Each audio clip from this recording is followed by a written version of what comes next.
Arkadaşlar herkese selamlar. Biliyorum biraz fazla ara verdim trompet dersi videolarına ama kusura bakmayın, gerçekten iş yoğunluğundan dolayı bir türlü zaman bulup da yeni video çekemedim.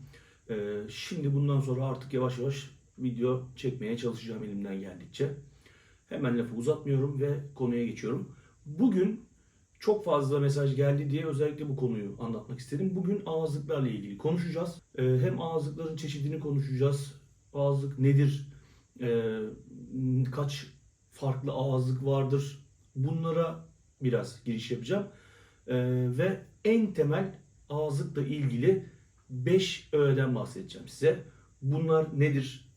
Bizi nasıl etkiler? Doğru ağızlık seçimi nasıl yapılmalıdır? Dilim döndüğünce bunları sizlere anlatmaya çalışacağım. Çünkü en fazla bu konuyla ilgili soru geliyor ki çok da önemli bir konu. Gerçekten trompete başlamadan önce ağzınızın doğru olması lazım. Olmazsa olmazı budur kesinlikle. Ağızlık en önemli şeydir trompette. Arkadaşlar 5 tane öğeden bahsettik. Bunlar nedir? Birincisi, ağızlıkların özellikleri. Ağızlıklar kaça ayrılır? Birincisi bu. İkincisi, ağızlıklardaki numara ve harflerin ne anlama geldiği. Üçüncüsü, ağızlıklardaki derinlik ve sığlık kavramları. Dördüncüsü, dudağınızın yapısı. Beşincisi, doğru ağızlık pozisyonu. Bunları yavaş yavaş anlatmaya başlayayım. Birincisi, ağızlıklar arkadaşlar ikiye ayrılır. V kap ve C kap. Burada da resimde de gördüğünüz gibi bakın, C harfi gibi düşünün, V harfi gibi düşünün. Burada bilmeniz gereken şey, öncelikle her marka ağızlığın C kabı, her marka ağızlığında V kabı olmayabilir. Burada bir hemfikir olalım. C kap ve V kap neden ayrılır birbirinden? Niye böyle bir ihtiyaç duymuşlar? Şimdi birincisi, bunların akustik olarak da kendi içlerinde farkları var. Tını olarak da farkları var. İkincisi de dudak yapılarıyla da çok alakalı arkadaşlar. Şimdi ağızlık ne kadar kişisel bir şey olsa da çaldığınız müzik türü, enstrüman, dudağınızın yapısına göre farklılık gösterir. Bu sebeple bana gelen yorumlarda özellikle belirttiğim bir şey var. Arkadaşlar, ben sizin dudak yapınızı bilmeden bu ağızlık sizin için hap bilgi, buyurun alın arkadaşlar bunu, bu ağızlık sizin için doğrudur diyemem. Dişleriniz çok önemli, diş yapınız çok önemli, dudağınızın et kalınlığı çok önemli. Bu sebeple ben kalkıp şu ağızlık doğrudur diye ne yazık ki size söyleyemem. Dediğim gibi biraz da kişisel bir şeydir bu. Ondan yanlış anlamayın, yani söylemek istemiyor değilim kesinlikle. Ama dediğim gibi ağızlıklar çok farklı seçenekleri var.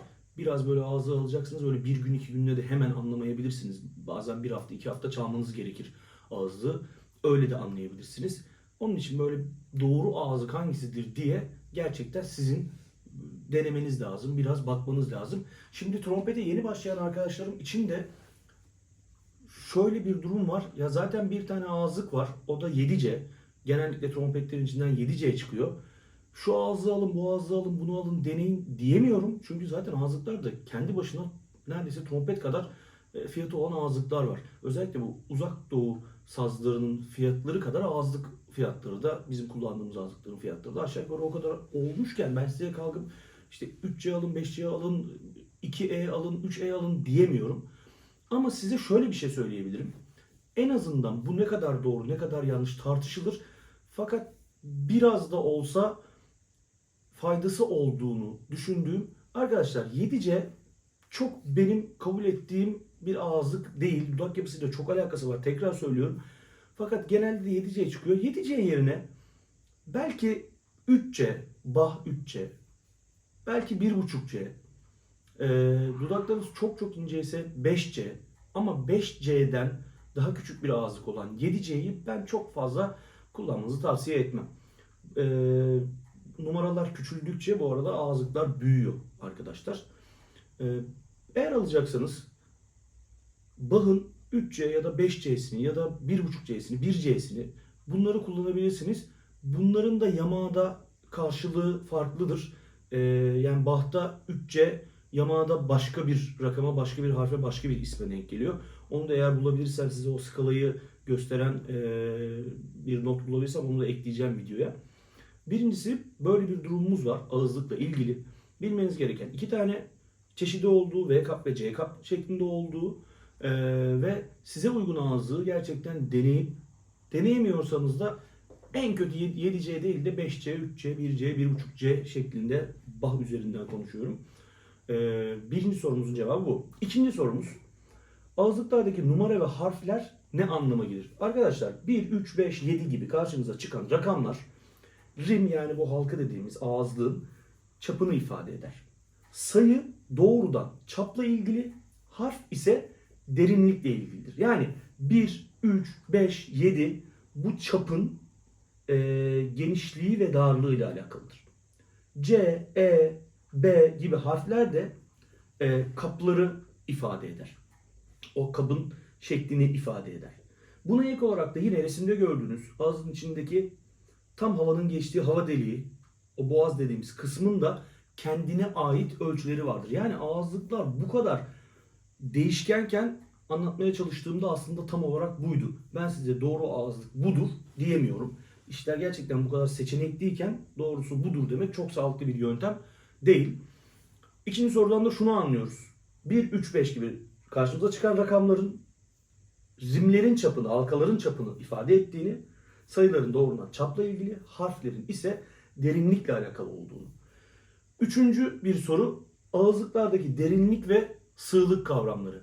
Arkadaşlar bazı ağızlıklar, bakın burada resimden de görüyorsunuz. Bazı ağızlıklarda böyle aşağı doğru bir açıklık, bir derinlik, bazı ağızlıklarda da sığlık görüyorsunuz. Basit bir anlatımla sığ ağızlık az titreşim ve çabuk yorgunluk, derin ağızlık ise fazla titreşim gerektirir. Bunu sağlamasını da şöyle yapabiliriz. Bir pikolo ağızlığı ile bir konseri belki baştan sona çıkaramazsınız. Fakat çalacağınız ilk 5-10 dakikalık zaman diliminde tiz seslerinizin daha rahat çıktığını göreceksiniz. Ama bizim amacımız sürdürebilirlik olduğu için pikolo ağzı alalım da o pikolo ağzıyla, biz pikolo trompet ağzıyla trompet çalalım demiyoruz. Yani eğer siz pikolo trompet çalmıyorsanız ya da lead bir trompetçi değilseniz, alıp sığ ağızlıklarla tizler çok rahat çıkıyor diye çalamazsınız. Yani bütün konseri böyle çıkartamazsınız. Çünkü dudak ağzın içinde titreyecek çok büyük bir alana sahip olmadığı için dudağınız şiştikçe hava yolu kapanacaktır.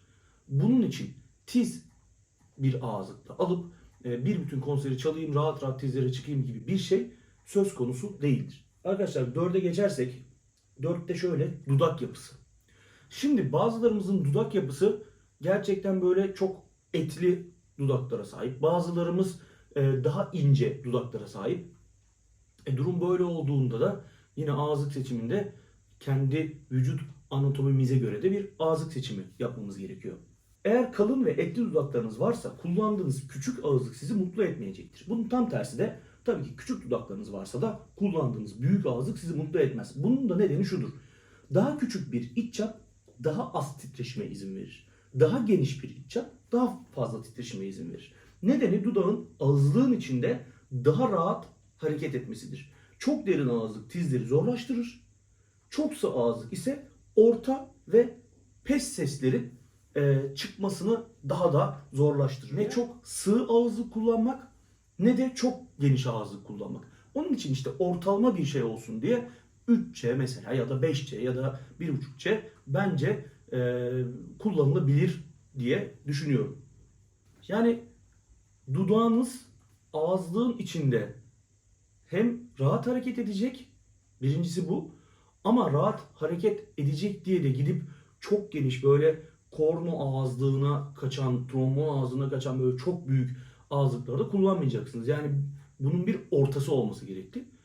Onun için de size en uygununu deneyip, yani öyle bir ağızlığınız olacak ki hem pes seslerde rahat edeceksiniz hem tiz seslerde rahat edeceksiniz. Yani öyle bir tane ağızlığım olsun da ben çok inanılmaz tizlerde çok rahat edeyim, süper olsun, işte bir ağızlığım olsun da peslerde çok iyi olsun. Ya böyle bir durum yok. Ortalama bir ağızlığın olması lazım. 5. konumuz da şu. Doğru ağızlık pozisyonu nedir? Trompete başlamadan önce bir kere burada eğer yanlışlık varsa her şeyi bırakıp bunu düzeltmek lazım. Yani doğru ağızlık pozisyonuyla, eğer doğru dudak pozisyonu, doğru ambuşürle başlamazsanız bütün trompet eğitimimiz çöp olur. Yani bunu açıkça söyleyebilirim yani. 2 kere 2 nasıl 4 ediyorsa bu da o kadar emin olduğum bir şeydir. Doğru ambuşur, doğru dudak pozisyonu olmazsa olmazdır. Doğru dudak pozisyonu nedir? Arkadaşlar, ağızlığın aşağı yukarı söylüyorum 8'de 5'lik kısmının üst dudakta olması lazım. Bu tabii dişin şekliyle de dudaklarınızla da alakalıdır ama genel bir kavram olarak söylemek gerekirse 8'de 5'lik bir kısmının yukarıda olması gerekiyor. Diğer fotoğrafta bakın burada daha aşağıda, bu yanlış. Yani bu pozisyon doğru bir pozisyon değil. İlk resimde gösterdiğim arka arkaya olan pozisyonlar doğru pozisyonlar. Fakat tekrar gösterelim. Bu gördüğünüz şekil, bu gördüğünüz pozisyon yanlıştır. Böyle başlarsanız eğer trompete gerçekten uzun süre devam edemezsiniz. Yani trompete başlamadan önce, her şeyden önce bu ağızlık pozisyonunun gerçekten çok doğru olması gerekli. Genel olarak bir toplamak gerekirse 5 tane ana unsur vardı ağızlıklarla ilgili. Bu rimlerin, sayıların, harflerin ne anlama geldiği, sığlık, derinlik, doğru dudak pozisyonu gibi 5 kalemde dilim döndüğünce incelemeye çalıştım. Arkadaşlar, dinlediğiniz için, izlediğiniz için çok teşekkür ediyorum. Umarım ağızlıkla ilgili aklınızda kalan sorulara cevap olmuştur. Eğer benim atladığım bir konu varsa, sizin aklınıza gelen başka sorular varsa mutlaka yazın. Ben elimden geldikçe cevap vermeye çalışacağım. Çok teşekkür ediyorum. Görüşmek üzere. Kendinize iyi bakın.